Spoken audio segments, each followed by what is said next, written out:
ഞാനെൻ്റെ സന്യാസ വ്രതാർപ്പണം നടത്തിയിട്ട് ഇപ്പോൾ 5 വർഷമായി. ഇപ്പോൾ ഞാൻ അമൽജ്യോതി കോളേജ് ഓഫ് എഞ്ചിനീയറിംഗിൽ സിവിൽ എഞ്ചിനീയറിംഗ് അവസാന വർഷ വിദ്യാർത്ഥിനി കൂടിയാണ്. ഞാനിത് പറഞ്ഞു തുടങ്ങാനായിട്ട് കാരണം ഈ കഴിഞ്ഞ നാളുകളിൽ സോഷ്യൽ മീഡിയാസ് വഴി ഞാൻ ജീവിക്കുന്ന സന്യാസത്തെക്കുറിച്ച് വളരെ അവഹേളിതമായ രൂപഭാവങ്ങൾ ഞാൻ കണ്ടു. ഞാൻ മാത്രമല്ല, ലോകം മുഴുവൻ അത് ശ്രദ്ധിച്ചിട്ടുണ്ട്. എൻ്റെ കൂടെ പഠിക്കുന്ന എൻ്റെ സുഹൃത്തുക്കളൊക്കെ എന്നോട് സന്യാസ ജീവിതം ഇങ്ങനെയാണോ എന്ന് ചോദിക്കാൻ തുടങ്ങിയപ്പോഴാണ് എനിക്ക് ഇതിന് മറുപടി പറയണമെന്ന് തോന്നിയത്.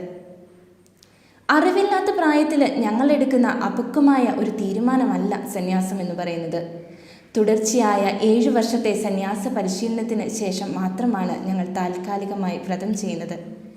പിന്നീട് അങ്ങോട്ട് ഏതാണ്ട് 9 വർഷക്കാലത്തോളം വീണ്ടും ഒരു പരിചിന്തനത്തിനായിട്ട് സഭ ഞങ്ങൾക്ക് നൽകുന്നുണ്ട്. നിങ്ങൾ ശ്രദ്ധിച്ചിട്ടുണ്ടോ? ലോകം ഞങ്ങളെ അമ്മേ, സഹോദരി എന്നൊക്കെയല്ലേ വിളിക്കാറ്. ഈ അമ്മയായും സഹോദരിയായും ഒക്കെ ജീവിക്കാനായിട്ടാണ് ഞങ്ങളിപ്പോൾ ശ്രദ്ധിക്കുന്നത്.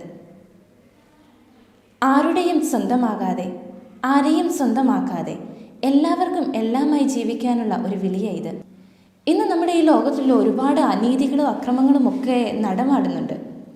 അപ്പോഴൊക്കെ നിശബ്ദരാകുന്നവർ, പ്രത്യേകിച്ച് നമുക്കറിയാം ഈ കഴിഞ്ഞ നാളുകളിൽ ഒത്തിരിയൊന്നും ആയിട്ടില്ല, വാളയാറിൽ 2 കുഞ്ഞുങ്ങൾ അതിക്രൂരമായിട്ടൊക്കെ കൊല ചെയ്യപ്പെട്ടപ്പോഴൊക്കെ നിശബ്ദരായവർ പോലും ഞങ്ങളുടെ സ്വാതന്ത്ര്യത്തിന് വേണ്ടി ഇങ്ങനെ വാദിക്കുന്നത് കാണുമ്പോൾ ശരിക്കും ആശ്ചര്യം തോന്നുന്നു. കാരണം അവരൊക്കെ ഞങ്ങളുടെ സ്വാതന്ത്ര്യത്തിന് വേണ്ടി തന്നെയാണോ വാദിക്കുന്നത്? സന്യാസത്തിൽ അതിൻ്റേതായ നിയമങ്ങളും അനുഷ്ഠാനങ്ങളും ഒക്കെ ഉണ്ട്. അവയറിയാതെ ഒരു സുപ്രഭാതത്തിൽ ഞങ്ങളാരും ഓടി വന്ന സന്യാസ ഭവനങ്ങളിലേക്ക് ചേരുന്നവരല്ല. കൃത്യമായിട്ട് സന്യാസം എന്താണെന്ന് ഞങ്ങൾ അറിയുന്നുണ്ട്.